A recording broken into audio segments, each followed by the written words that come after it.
Assalamualaikum warahmatullahi wabarakatuh. Mari klik subscribe di channel ini dan aktifkan tanda loncengnya untuk mendapatkan update pemberitahuan di video berikutnya.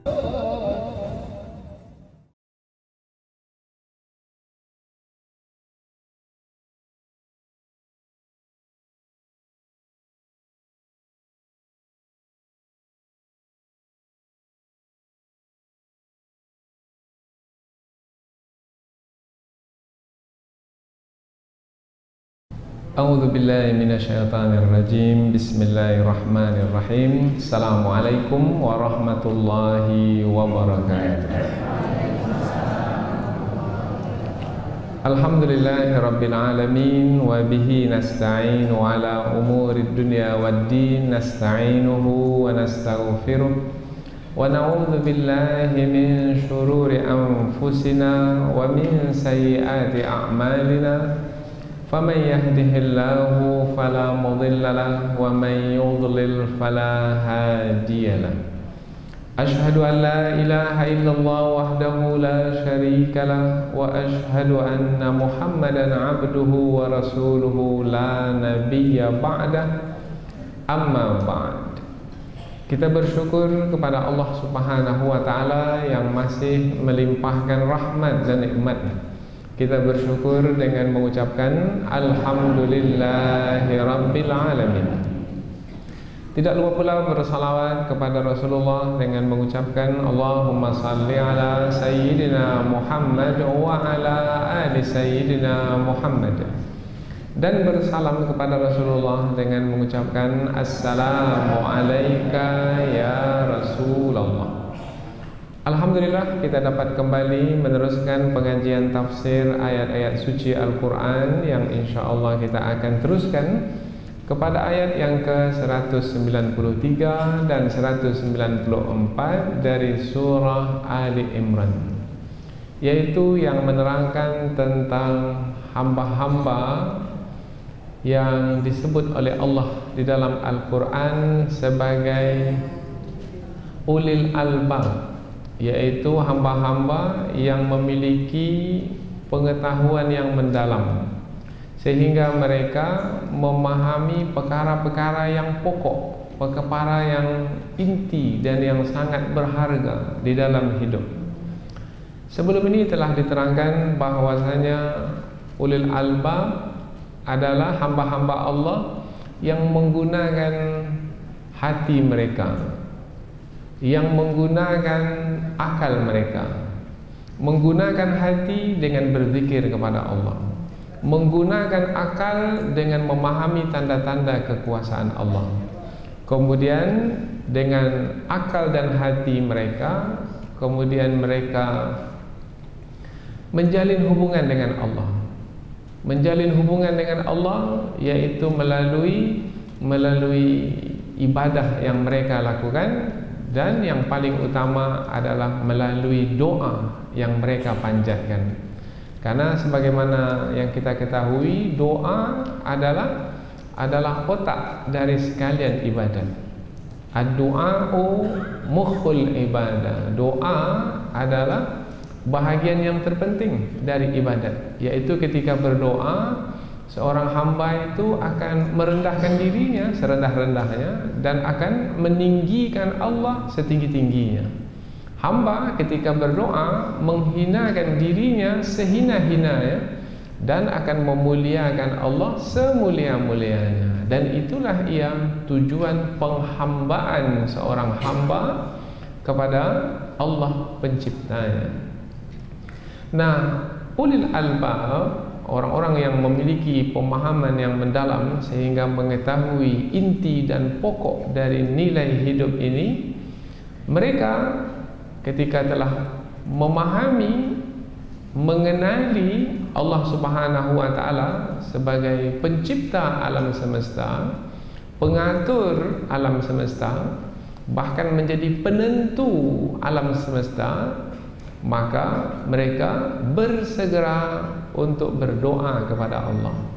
Nah, ketika mereka berdoa dengan keimanan yang menguasai hati mereka, dan dengan kefahaman, karena mereka menggunakan akal fikiran mereka, maka mereka pun menjadi khusyuk di dalam berdoa. Nah, tentang kekhusyukan ulil albab dalam berdoa diterangkan melalui ayat yang ke-193 dan 194. Karena mereka khusyuk dalam berdoa, maka ayat yang berikutnya tetapi akan kita terangkan dalam pengajian yang akan datang. Karena mereka khusyuk di dalam berdoa, maka doa mereka itu diperkenankan oleh Allah, diistijabah oleh Allah, dijawab oleh Allah. Karena mereka bermohon dengan penuh kesungguhan, maka Allah pula tidak akan menyia-nyiakan hamba yang bermohon dengan kesungguhan. Kita akan lihat ayat ini dengan lebih dekat lagi melalui tafsirnya. Allah Subhanahu wa taala berfirman, A'udzubillahi minasyaitonir rajim. Bismillahirrahmanirrahim. Rabbana innana sami'na munadiyan yunadi lil imani an aminu bi rabbikum fa amanna. Rabbana faghfir lana dhunubana wa kaffir anna sayyi'atina wa tawaffana ma'al abrar. Rabbana wa atina ma wa'adtana ala rusulika wa la tukhzina yawmal qiyamah innaka la tukhliful mi'ad. Allah berfirman, Rabbana, wahai Tuhan kami, innana, sesungguhnya kami. Ini adalah doa ulil albab. Yang perkataan ulil albab telah diterangkan di dalam ayat sebelum ini. Sami'na, kami telah mendengarkan, munadian, seorang penyeru, yunadi, menyeru, lil iman, kepada keimanan. An aminu, seruan tersebut berbunyi, berimanlah kamu, bi rabbikum, kepada Tuhanmu. Fa amanna, maka kami pun beriman. Rabbana, wahai Tuhan kami, faghfir lana, maka ampunilah bagi kami, dzunubana, dosa-dosa kami, wa kaffir, dan hapuskanlah, anna, dari kami, sayyi'atina, kesalahan-kesalahan kami, wa tawaffana, dan wafatkanlah kami, ma'a, bersama, al-abrar, orang-orang yang banyak melakukan kebaikan. Kita ulang dari awal. Wahai Tuhan kami, sesungguhnya kami telah mendengar seorang penyeru yang menyeru kepada keimanan, yaitu seruannya berbunyi, berimanlah kamu kepada Tuhanmu, maka kami pun beriman. Wahai Tuhan kami, maka ampunilah bagi kami dosa-dosa kami, dan hapuskanlah dari kami kesalahan-kesalahan kami, dan wafatkanlah kami bersama orang-orang yang banyak melakukan kebaikan. Ayat yang kedua, Rabbana, wahai Tuhan kami, wa'adina, dan berikanlah kepada kami, ma, apa-apa yang wa'adtana, yang telah engkau janjikan kepada kami, ala rusulika, melalui rasul-rasulmu, wala, dan janganlah, tukhzina, hinakan kami, yaumal qiyamah, pada hari kiamat. Yang dimaksudkan adalah pada hari akhirat yang dimulai dengan kiamat. Innaka, sesungguhnya engkau, la, tidak, tukhlifu, menyalahi atau mengingkari, al-mi'ad, janji. Kita ulang ayat yang kedua. Wahai Tuhan kami, dan berikanlah kepada kami apa-apa yang telah engkau janjikan kepada kami melalui rasul-rasulmu, dan janganlah engkau menghinakan kami di hari kiamat. Sesungguhnya engkau tidak menyalahi janji. Kita ulang dari ayat yang ke-193, kemudian kita berikan tafsir ringkas, kemudian kita akan pindah ke tafsir yang lebih terperinci.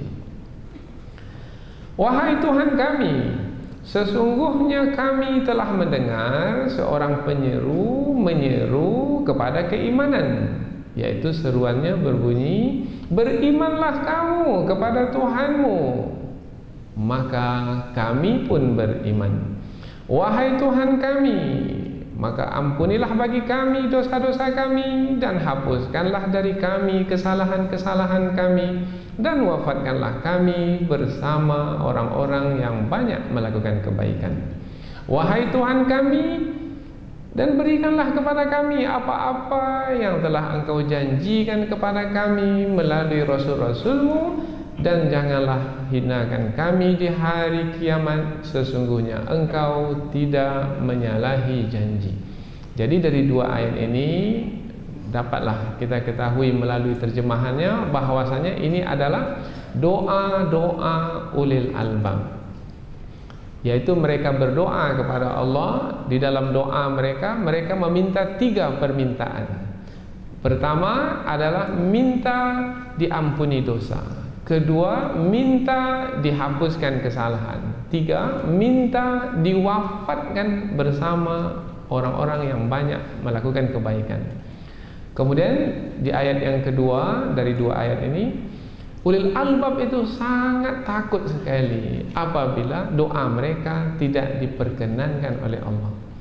Nah, kalau disebut takut, maka dalam waktu yang sama adalah juga harap Allah Subhanahu wa taala memperkenankan doa mereka. Itu harapan mereka. Takut tidak diperkenankan doa, harap diperkenankan doa. Kalau tidak diperkenankan doa, mereka takut sekali. Sebab kalau tidak diperkenankan doa, maka nanti mereka akan menjadi hina di hari pembalasan.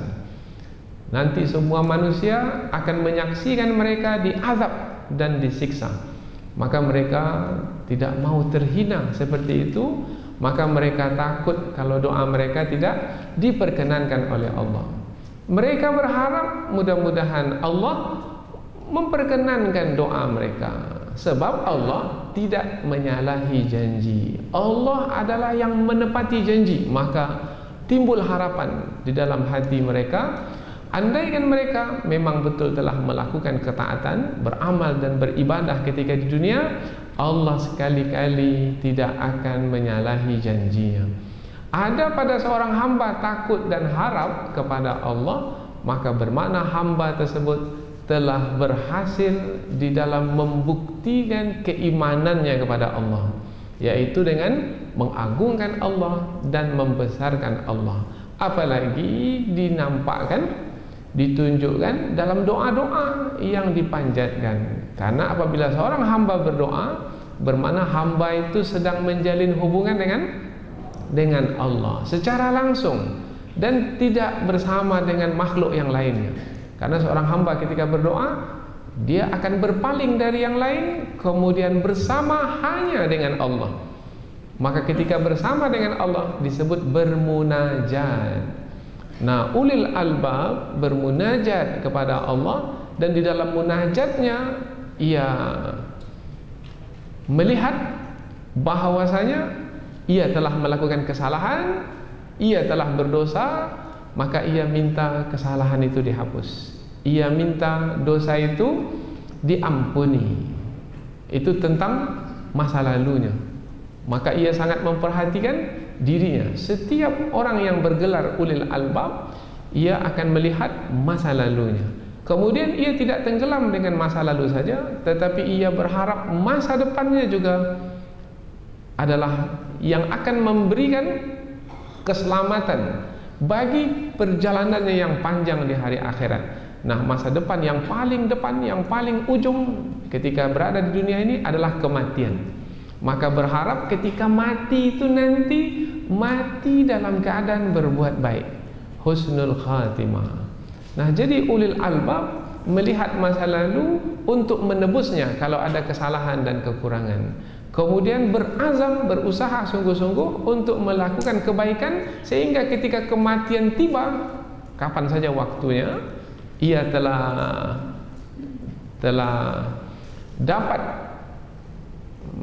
dapat apa yang ia inginkan, yaitu mati ketika melakukan kebaikan, husnul khatimah. Nah, apabila sampai ke tahap seperti itu, layaklah baginya selepas kematian, setelah kematian, untuk dikumpulkan bersama dengan orang-orang yang melakukan kebaikan. Nah, mereka adalah dari kalangan para nabi dan rasul, orang-orang yang membenarkan kebenaran, orang-orang yang mati syahid, dan hamba-hamba Allah yang saleh lainnya. Dan itulah keberuntungan yang sebenarnya. Jadi ulul albab memperhatikan perkara-perkara yang pokok dan utama, dan itulah yang membuat mereka khusyuk ketika bermohon kepada Allah. Mengapa khusyuk ketika bermohon kepada Allah? Karena yang mereka minta itulah perkara-perkara yang pokok dan utama. Kita kalau memperhatikan perkara-perkara yang pokok dan utama, menurut kita akan khusyuk. Kita akan sangat khusyuk. Khusyuk maknanya tidak ada lagi ingat yang lain kecuali yang kita sebutnya saja, yang kita lakukan saja. Khusyuk umpamanya apabila seorang anak yang sedang khusyuk mendengarkan nasihat dan peringatan dari ayah dan ibunya, maka ia tidak akan mendengarkan yang lain. Tertumpu fikirannya kepada nasihat dan peringatan ayah ibunya, karena anak itu tahu bahwasanya itulah yang paling penting, yang paling berharga bagi hidupnya. Maka ia khusyuk mendengarkan nasihat dan peringatan ayah dan ibunya.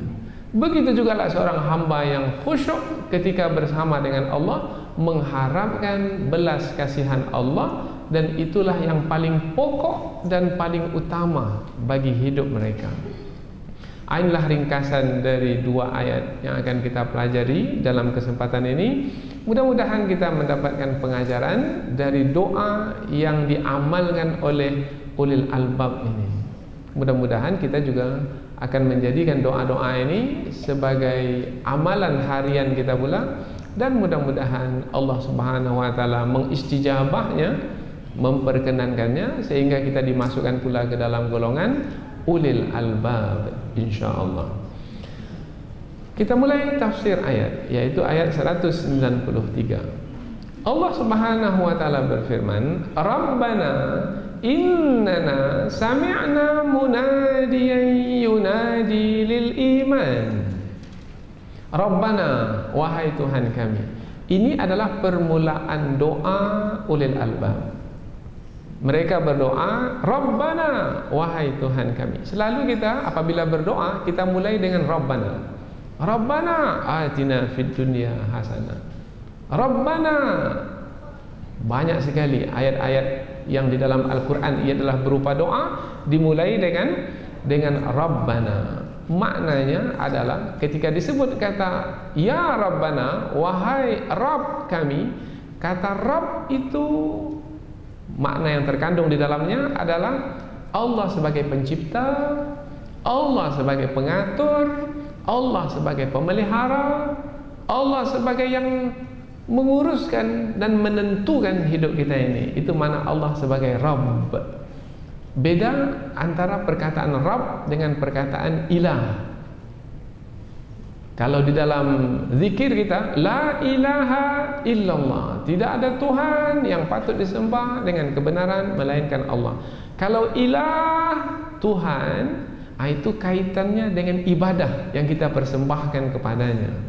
Tetapi kalau Rabb, yaitu Tuhan yang kita fahami sebagai pencipta kita, pengatur kita, pemelihara kita. Nah, ulil albab ini mengawali doanya dengan Rabbana, karena kaitannya adalah dengan Allah yang menciptakan diri mereka, Allah yang mengatur hidup mereka, dan Allah yang memelihara hidup mereka. Ya Allah, Engkaulah yang menciptakan kami, Engkaulah yang mengatur hidup kami, Engkaulah yang memelihara hidup kami, maka peliharalah kami ya Allah. Ini kami adalah hamba-hambamu yang telah banyak melakukan kesalahan. Maka pastilah kami ini memiliki dosa, dan pasti pula lah kami akan disiksa. Kami tak mau disiksa ya Allah. Engkaulah pemelihara hidup kami, maka peliharalah hidup kami dengan mengampuni dosa-dosa kami.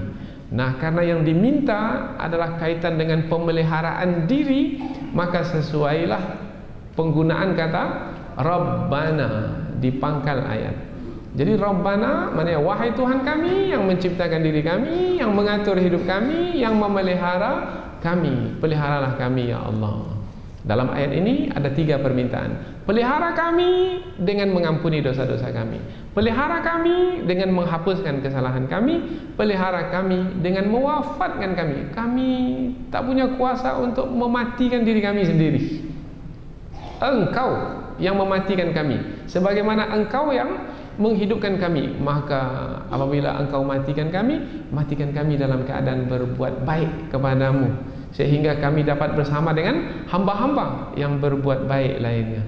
Jadi kata Rabbana ini membawa makna permintaan, permohonan. Maka biasanya dimulai doa itu dengan Rabbana, ini untuk kami. Kalau untukku biasanya kita gunakan kata Rabbi ufirli warhamni wajburni warfa'ni warzuqni wahdini wa'afini wa'afu anni. Rabbana, wahai Tuhan kami. Innana, sesungguhnya kami. Apabila digunakan kata inna, penekanan, bermakna ulil albab ini memberikan penekanan dalam doa mereka. Sesungguhnya kami ini ya Allah, bermakna menunjukkan kesungguhan di dalam berdoa. Sami'na, telah mendengarkan apa? Munadian yunadi, seorang penyeru menyeru. Siapa yang dimaksudkan dengan penyeru di dalam ayat ini yang disebut oleh ulil albab ini? Penyeru yang dimaksudkanlah Nabi Muhammad sallallahu alaihi wasallam. Mengapa Nabi Muhammad disebut sebagai penyeru dalam ayat ini? Mengapa tidak disebut saja Rasulullah umpamanya? Rabbana innana sami'na Rasulullah yunadi lil iman. Mengapa tidak disebut perkataan Rasulullah atau nama Nabi Muhammad? Tapi mengapa disebut dengan yunadi? Munadian yunadi, penyeru yang menyeru. Karena Nabi Muhammad SAW sebagai seorang nabi, tugas baginda adalah menyeru.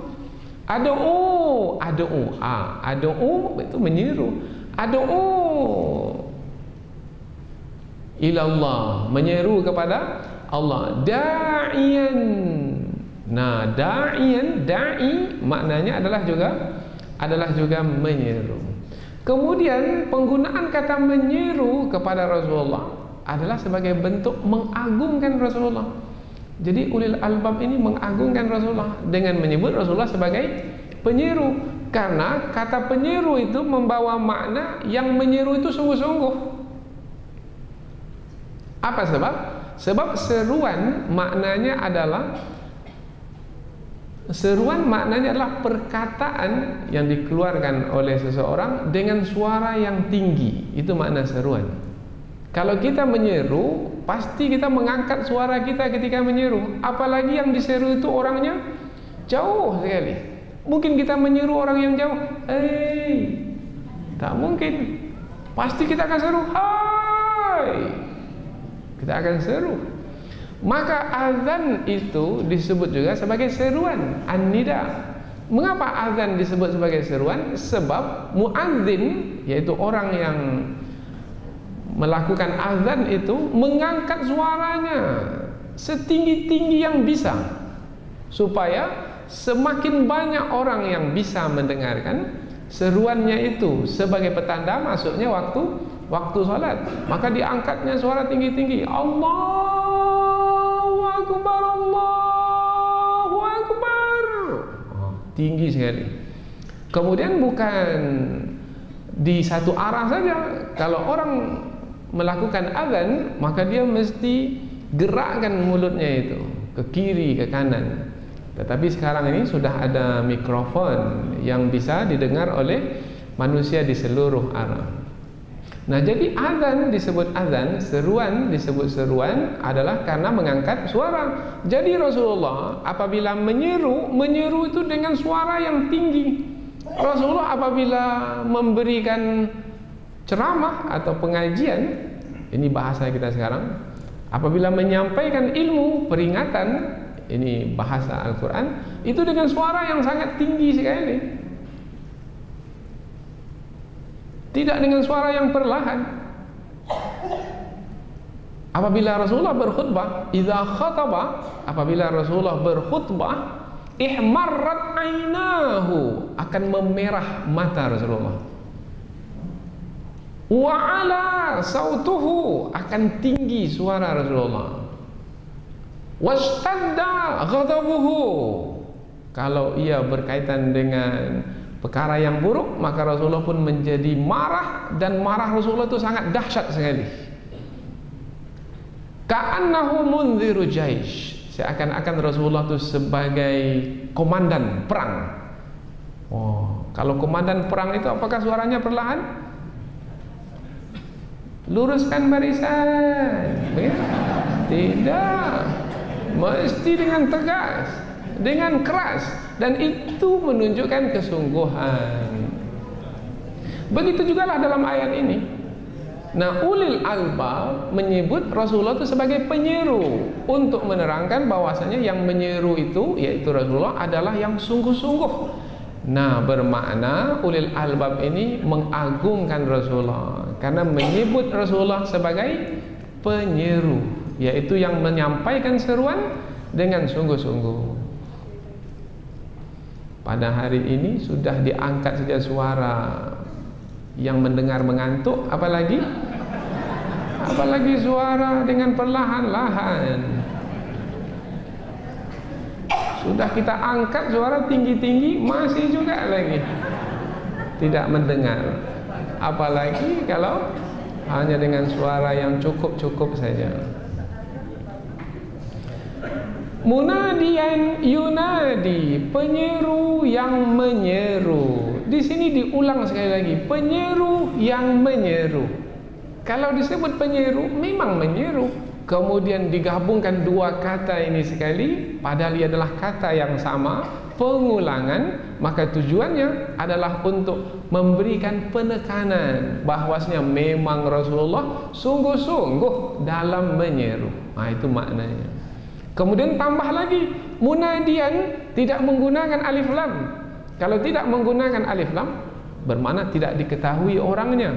Tetapi Rasulullah memang telah diketahui sebagai penyeru. Maka maksudnya di sini bukan tidak diketahui orangnya, untuk mengagungkan orang tersebut. Istilahnya dalam bahasa Arab tafkhiman, untuk mengagungkan, membesarkan penyeru tersebut, maka dihilangkan alif lamnya. Ini adalah ilmu Al-Quran. Wahai Tuhan kami, sesungguhnya kami telah mendengarkan seorang penyeru, yang dimaksud adalah Rasulullah, yang menyeru kepada keimanan. Kepada keimanan ini menampakkan lagi keagungan Rasulullah oleh ulil albab dalam perkataan mereka. Banyak penyeru, tapi ada yang menyeru kepada keduniaan. Tetapi Rasulullah bukan menyeru kepada keduniaan. Rasulullah menyeru kepada keimanan yang akan membuat seseorang selamat di dunia dan selamat di akhirat. Yang membuat kita selamat ini adalah keimanan, iman. Kalau iman tidak ada dalam dada, maka seseorang akan melakukan pelanggaran dan kemaksiatan. Maka tidak akan selamat di dunia, tidak akan selamat di akhirat pun tidak akan selamat. Yang akan menyelamatkan adalah iman. Maka perkataan aman diambil dari perkataan iman, dari kata yang sama, amina, iman, amina, aman. Mau aman, beriman. Tidak mau beriman, tidak akan pernah aman. Maka untuk mendapatkan keamanan, beriman. Kalau semua orang beriman, aman. Kalau orang beriman, dia takut melakukan pelanggaran. Tak akan ada yang mencuri, tak akan ada yang mengganggu, tidak akan ada yang mengusik, karena mereka takut kepada Allah, dan yang akan memberikan balasan adalah Allah. dan pembalasan dari Allah adalah pasti di dunia ini dan di akhirat nanti. Kalau semua beriman, aman. Maka mengapa disebutkan ketika seorang hamba yang beriman itu masuk ke Masjidil Haram akan mendapatkan aman? Sebab mereka masuk itu dengan keimanan. Wa man dakhalahu kana amina. Barang siapa yang masuk Masjidil Haram, dia akan merasa aman. Mengapa aman? Sebab masuk dengan iman. Apabila masuk dengan iman, hamba pula, Allah pula tidak akan membiarkan hamba yang beriman kepadanya. Umpamanya dahulu Siti Hajar dengan Ismail alaihissalam sampai ke rumah Allah di padang pasir, tidak ada apa-apa. Mereka datang dengan keimanan, mereka berdiam di sana dengan keimanan, ditinggalkan oleh Nabi Ibrahim dengan keimanan. Kemudian mereka mendapatkan keamanan. Aman. Apa keamanan yang mereka dapatkan? Yaitu aman dari, selamat dari kebinasaan, yaitu dari kematian karena kehausan. Karena Allah Subhanahu wa taala tidak akan menyia-nyiakan hamba yang telah beriman kepadanya. Nah, nabi itu adalah nabi yang menyeru kepada keimanan untuk mendapatkan keamanan, aman di dunia, aman di akhirat. Maka mereka ulil albab, karena mereka memiliki hati yang bersih suci, kemudian mereka memiliki akal yang cerdas, maka mereka segera beriman kepada Rasul yang menyeru mereka untuk beriman. An aminu bi rabbikum, berimanlah kamu kepada Tuhanmu, kata Rasul yang menyeru. Maka mereka menyambutnya dengan fa'amanna, kami beriman. Kata fa yang ada di pangkal ayat fa'amanna menerangkan bahwasanya mereka segera beriman, cepat beriman, tidak tunggu-tunggu waktu untuk beriman. Dengar saja seruan, mereka terus menjawab. Itu makna fa'amanna. Dengar seruan, tunggu dulu lah, nantilah ada pensiun, nanti barulah saya. Ini tidak bersegera. Tunggulah 5 tahun lagi lah. Selesai saya bekerja, nanti barulah saya ke masjid, barulah saya nanti pergi ke tanah suci, barulah saya nanti ke majlis ilmu. Itu tidak fa itu maknanya adalah langsung, cepat, tanpa menunggu-nunggu, tanpa melalaikan apa yang diserukan kepadanya. Berimanlah kamu kepada Tuhanmu. Iya, kami beriman kepada Tuhan kami. Menunjukkan ulil albab ini adalah hamba yang bersungguh-sungguh dalam beriman. Kemudian mereka dalam doa mereka meminta 3 perkara. Rabbana faghfir lana dzunubana. Yang pertama yang mereka minta adalah, wahai Tuhan kami yang menciptakan kami, yang mengatur hidup kami, yang memelihara kami, faghfir lana dzunubana, ampunilah bagi kami dosa-dosa kami. Ampunilah bagi kami. Makna ampun di sini adalah tutupi dosa kami. Dosa dari kata zambun. Dzunub itu jamak, bentuk satunya zambun. Zambun diambil dari kata zanabun. Zanabun maknanya yang datang kemudian. Pada hewan, zanabun itu adalah ekor. Zanabun. Mengapa ekor disebut ekor? Karena datang kemudian. Kalau hewan, yang dahulu kepalanya, setelah kepalanya badannya, setelah badannya ekornya. Mengapa ekor disebut ekor? Karena datang kemudian. Mengapa dosa disebut dosa? Karena datang kemudian. Apa yang dahulu? Perbuatan. Perbuatan. Apa perbuatannya? Menipu umpamanya. Itu perbuatan. Nah, setelah menipu, apa yang datang kemudian setelah menipu? Dosa. Menipunya semalam, tetapi sampai hari ini dosanya itu masih ada padanya. Nah, kalau dosa itu masih ada padanya, meskipun dia sudah tidak melakukan perbuatan menipu itu lagi, ia akan disiksa. Besar dosa, besar siksa. Faman ya'mal mithqala dzarratin syarran yara. Maka ulil albab ini tak mau disiksa. Dan tidak ada manusia yang tidak berdosa. Kullu bani Adama khata. Setiap anak Adam itu melakukan kesalahan. Kalau melakukan kesalahan, perbuatan salah, bermakna berdosa. Nah, ulil albab ni tak mau dia disiksa, karena apabila disiksa akan sengsara, akan menderita. Maka mereka segera minta, ya Allah, ampunilah dosa-dosa kami. Maknanya, tutupi dosa-dosa kami itu sehingga kami tidak menjalani siksamu ya Allah. Ini yang pertama. Yang kedua, wa kaffir anna sayyi'atina, dan hapuskan kesalahan-kesalahan kami.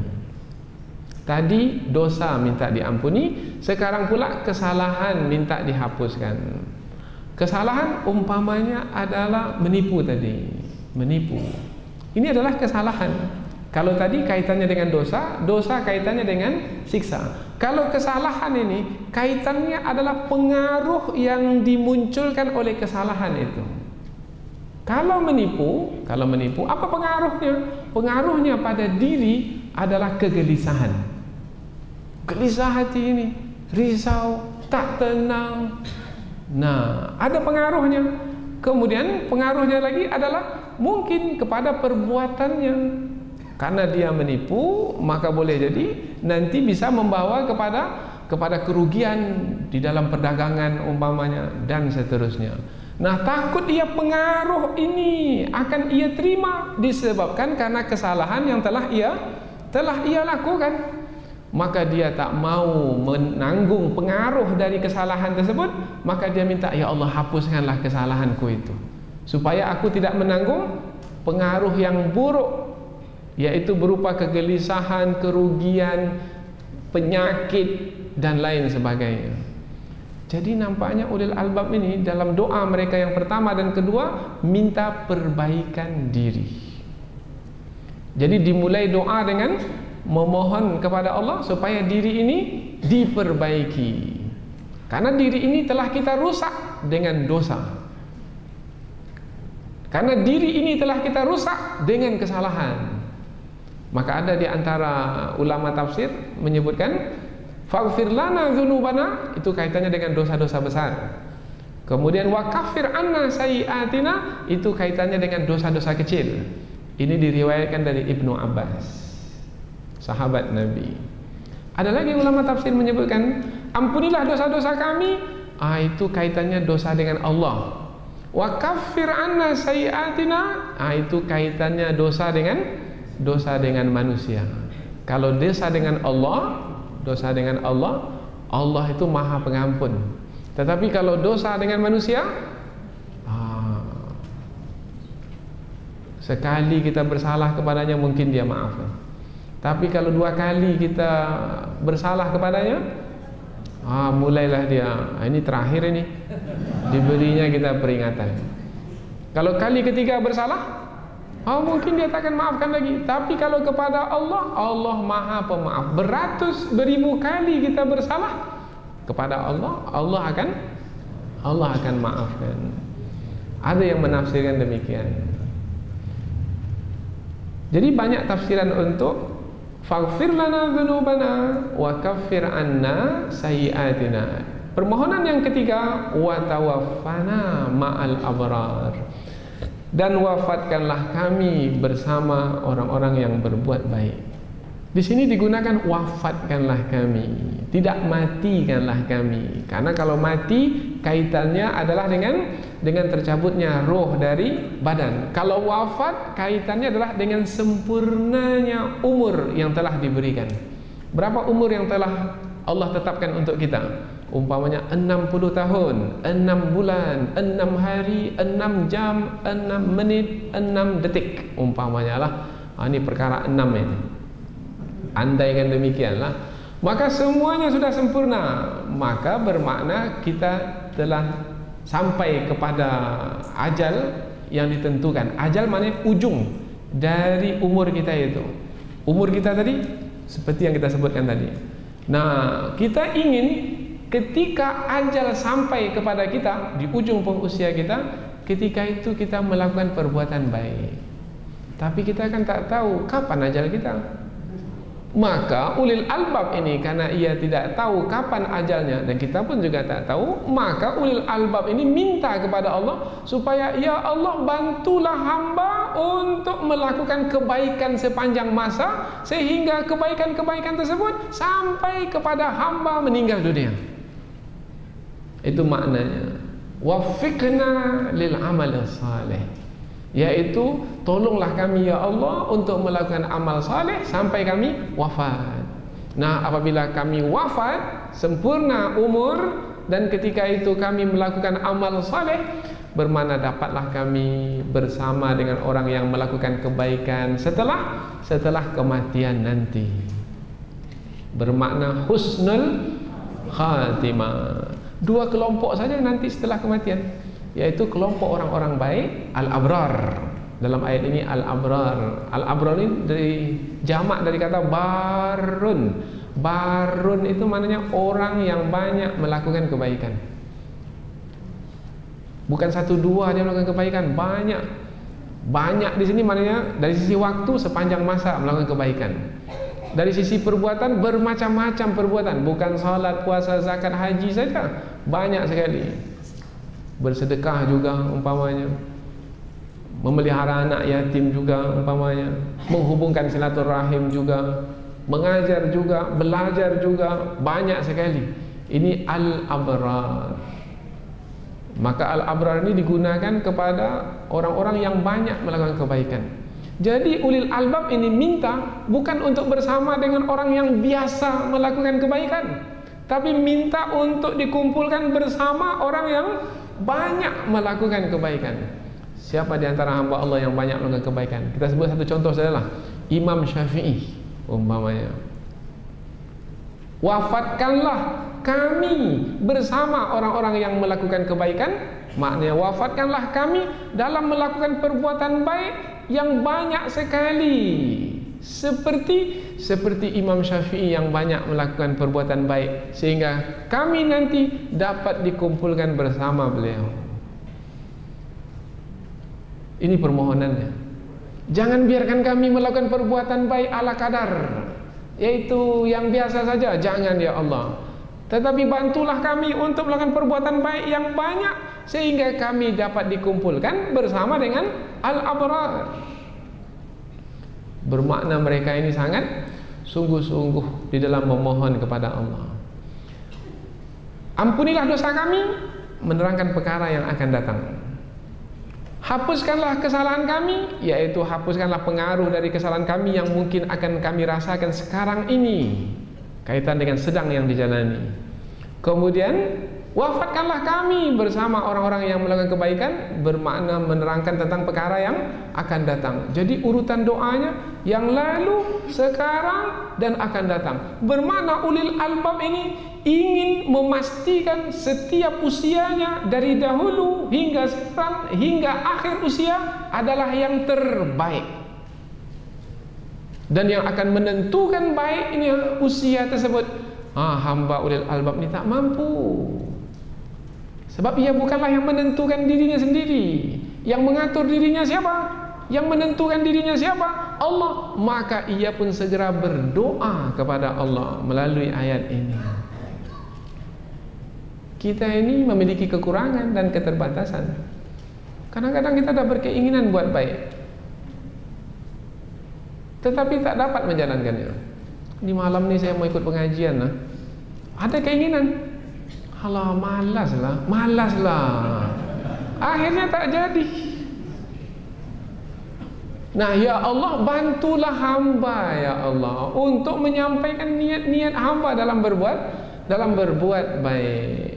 Nah perlu menjalin hubungan dengan Allah, karena Allah lah yang akan membantu kita sehingga apa yang kita niatkan dari perbuatan-perbuatan yang baik dapat dilaksanakan, dapat dilakukan. Kalau tidak, maka rugilah. Yaitu ada keinginan dan ada peluang, tetapi kita tidak memanfaatkan peluang tersebut. Dan supaya dapat apa yang kita niatkan itu menjadi kenyataan, maka kita minta tolong kepada kepada Allah. Inilah makna wa tawaffana ma'al abrar. Jadi ini kaitan dengan hidup? Iya, kaitan dengan hidup. Kaitan dengan hidup yang telah lalu, kaitan dengan hidup yang sekarang, kaitan dengan hidup sampai meninggal dunia. Setelah sampai ke sini, maka ulil albab pun dalam permohonan berikutnya minta supaya apa yang kami lakukan ini ya Allah, ketika kami menjalani hidup di dunia ini, berilah balasannya ya Allah di akhirat nanti. Sekarang berpindah doa mereka dari dunia ke akhirat. Nah, tentang akhirat ini, Rabbana wa atina ma wa'adtana ala rusulika wala tukhzina yaumal qiyamah. Wahai Tuhan kami, berikanlah kepada kami apa-apa yang telah Engkau janjikan kepada kami. Engkau telah berjanji kepada kami ya Allah, bahwasanya apabila kami melakukan amal kebaikan, Engkau akan memberikan balasan, maka berikanlah balasannya ya Allah. Janjimu itu telah Engkau sampaikan melalui ala rusulika, melalui rasul-rasulmu. Dan Rasulmu adalah yang menyampaikan kebenaran. Yang mereka sampaikan adalah pasti benarnya. Maka ya Allah, tepatilah maknanya di sini, ya Allah, Engkau adalah yang telah berjanji, maka kami memohon tepatilah janjimu ya Allah. Apa makna tepatilah janji? Sesungguhnya Engkau ya Allah tidak mengingkari janjimu. Jangan memahami makna Engkau tidak menyalahi janji di sini adalah mempermasalahkan Allah yang akan menepati janji. Jangan. Atau dengan bahasa yang lebih terang, jangan meragukan Allah yang akan menyalahi janji. Bukan itu yang dimaksudkan oleh ulil albab ini. Ketika ulil albab ini menyebut, ya Allah, tepatilah janjimu ya Allah, sesungguhnya Engkau tidak mengingkari janjimu, maknanya bukan ulil albab ini meragukan, tidak. Yang dimaksudkan adalah seperti yang diterangkan oleh ulama tafsir, ya Allah, bantulah kami untuk melakukan amal-amal yang banyak, yang dengan amal yang banyak itu Engkau pasti akan menepati janjimu. Karena tidak ada hak bagi seorang hamba untuk memerintah Allah Subhanahu wa taala. Tetapi apabila hamba itu telah melakukan ketaatan, maka Allah pula akan menepati janjinya. Sama dengan kita dengan anak kita. Selalu kita sebut bandingan ini, yaitu kita berjanji dengan anak. Nah, kalau kamu belajar sungguh-sungguh, kemudian nanti ketika ujian kamu dapat hasil yang bagus, ayah berjanji untuk memberikan hadiah kepadamu berupa sepeda baru umpamanya. Janji. Maka si anak pun belajar sungguh-sungguh, kemudian ikut ujian dan hasilnya pun baik. Maka si anak ini mengatakan, ayah, sesungguhnya saya sudah belajar sungguh-sungguh dan ini dia hasil ujian baik. Sesungguhnya ayah tidak mengingkari janji ayah. Sesungguhnya ayah hendaklah menepati janji ayah. Maksudnya di sini bukan mengarahkan ayah, tidak, yaitu untuk menampakkan pengharapan di dalam diri ini bahwasanya si anak itu menunggu janji dari sang ayah, dan si anak ini percaya penuh seperti ulil albab percaya penuh kepada Allah bahwasanya ayah tidak akan mengingkari janjinya, tidak akan menyalahi janjinya. Bukan meragukan ayah, tidak, tetapi untuk membangunkan pengharapan pada hati itu. Maka kata si anak, sesungguhnya ayahku ini tidak akan menyalahi janjinya. Menampakkan pengharapan. Begitu juga lah di dalam ayat ini, ya Allah, sesungguhnya Engkau tidak menyalahi janjimu, menerangkan bahwasanya hamba ini penuh pengharapan karena amal telah dilakukan, maka mudah-mudahan Allah Subhanahu wa taala akan menunaikan janjinya, yaitu memberikan balasan ke atas setiap amalan yang telah dilakukan. Wala tukhzina yaumal qiyamah, dan janganlah engkau hinakan kami di hari kiamat. Tukhzina, engkau hinakan kami. Ini telah kita terangkan sebelum ini, yaitu faqad akhzaita dalam ayat yang ke-192. Rabbana innaka man tudkhilin nara faqad akhzaita. Wahai Tuhan kami, sesungguhnya engkau apabila ada yang engkau masukkan ke dalam neraka, maka sesungguhnya engkau telah menghinakannya. Makna menghinakan di sini adalah menetapkan azab kepada hamba tersebut dan dilihat oleh manusia di hari pembalasan. Kalau dilihat oleh manusia, itu sangat menghinakan. Kalau diazab, disiksa, tapi sendiri saja, tak ada orang lain tahu, ia menanggung sendiri. Dan lebih berat beban apabila ketika menanggung sendiri dan dilihat oleh orang lain. Itu bertambah. Menanggung sendiri sisa tersebut, kemudian tambah pula orang melihatnya. Sangat berat sekali. Bertambah berat siksaan tersebut. Wala tuhzina yaumal qiyamah, dan janganlah hinakan kami ya Allah dengan mengazab kami di hadapan manusia yang ramai menyaksikan kami di hari kiamat kelak, di hari akhirat kelak. Sesungguhnya engkau ya Allah tidak menyalahi janji. Sudah kita terangkan tadi, maknanya di dalamnya adalah bukan meragukan Allah, tidak, tetapi membangunkan pengharapan kepada Allah. Karena hamba-hamba yang digelar sebagai ulil albab ini adalah hamba-hamba yang yakin bahwasanya Allah adalah yang menepati janji. Hamba-hamba ini telah melakukan ketaatan, maka janji Allah pula pasti akan ditunaikan. Nah, apabila hamba-hamba ini telah terbangun harapan di dalam hati mereka ketika bermohon, Allah Subhanahu wa taala tidak akan menghampakan hamba yang telah membangunkan harapan kepadanya. Tidak akan mengecewakan hamba yang telah membangun harapan kepadanya. Maka Allah Subhanahu wa taala memperkenankan doa ulil albab tersebut. Fastajaba lahum Rabbuhum, maka Tuhan mereka pun memperkenankan doa mereka. Anni la udhi'u amala amilin minkum min dzakarin aw unsa. Sesungguhnya aku tidak akan menghilangkan pahala amalan yang dilakukan oleh kamu wahai hamba-hambaku, baik itu dari kalangan laki-laki ataupun dari kalangan perempuan. Ini ayat yang berikutnya. Jadi kita sebut ini sepintas lalu untuk menerangkan bahwasanya doa ulil albab ini disambut oleh Allah dengan perkenan dari sisinya.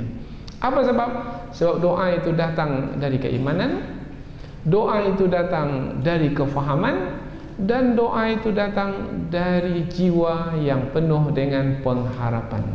Mudah-mudahan melalui doa ulil albab ini dapat pula lah pengajaran dari kita bahwasanya Allah Subhanahu wa taala menanti hamba-hamba yang berdoa kepadanya untuk kebaikan diri mereka di dunia ini dan untuk kebaikan diri mereka di akhirat nanti. Tapi dengan syarat hendaklah berdoa dengan penuh keimanan, dengan penuh keyakinan, dengan penuh pemahaman dan kesadaran, dan dengan penuh pengharapan kepada Allah.